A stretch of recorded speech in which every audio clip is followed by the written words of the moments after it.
जननी जननी जननी वंदे उत्कल जननी तेणु अगणित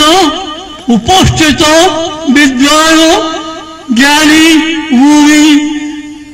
उपस्थित समूह भारत संतान उत्कल संतान समान को मु नम्र नमस्कार जनाई बर्तमान मोर बयस मुझे तथापि बड़मरी संशोधन स्टेट नगरे सुंदरी पुरुषे सविष्णु कवि कालिदास ये जन्मर कवि कालिदास थे से आम भारत जन्म लिखाई पूत पौधित बहुधित शरीर तार तमार सविता